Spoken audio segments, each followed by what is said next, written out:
இரட்சகராகிய இயேசு கிறிஸ்துவின் இனிதான நாமத்தினாலே அன்பு தேவ பிள்ளைகள் யாவரையும் அன்போடு வாழ்த்துகிறோம். இந்த நாளிலும் நம்முடைய சிந்தைக்காக எபேசியர் நிருபம் 3வது அதிகாரம் அதனுடைய 17வது வசனத்தை வாசிக்கிறேன், கேட்கலாம்.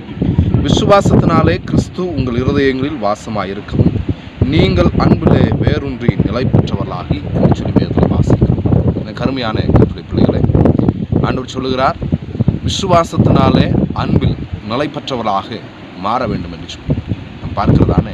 இந்த மரத்தை பார்த்தீங்க அப்படின்னா அதனுடைய ஆழமான வேர் பகுதி பூமிக்கு அடியில் இருந்தாலும் அதற்கு பலனை கொடுக்கிறது அந்த ஆலமரத்தினுடைய விழுதுகள் தான்.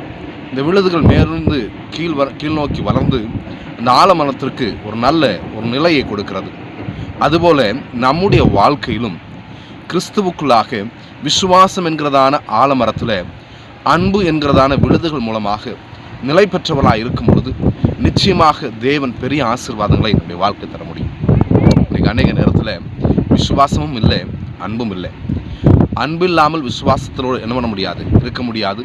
விசுவாசம் இல்லாமல் அன்போடு இருக்க முடியாது. எனக்கு அருமையான கர்த்தருடைய பிள்ளைகளே, விசுவாசத்தினாலே அன்பில் நிலை பெற்றவர்களாக ஆலமரத்து விழுதுகளைப் போல கிறிஸ்தவ வாழ்க்கையில வேரூன்றி நிலை நிற்கத்தக்கதாக தேவன் உங்களுக்கு கிருபை செய்வாராக.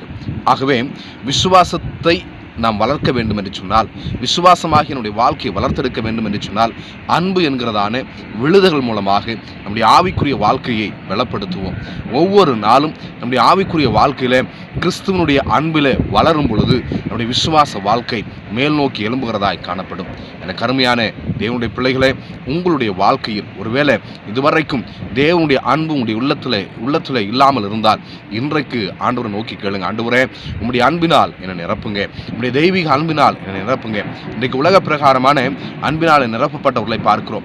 உலகத்தின் மீது அன்பு வைத்திருக்கிறவர்களை பார்க்கிறோம். கணவன் மீது, மனைவி மீது, பிள்ளைகள் மீது, இப்படி என்று சொல்லி அடுக்கிக் கொண்டே போகலாம். எனக்கு அருமையான தேவ பிள்ளையே, இந்த அன்பு எல்லாம் ஒரு நாள் மாறி போகும். ஆனால் தேவன் தருகிற உள்ளத்தில் இருக்கிற இந்த தெய்வீக அன்பு ஒருபோதும் மாறாததாக இருக்கிறது.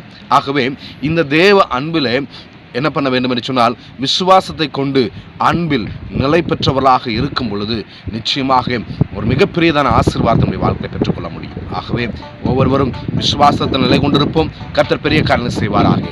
ஆமென்.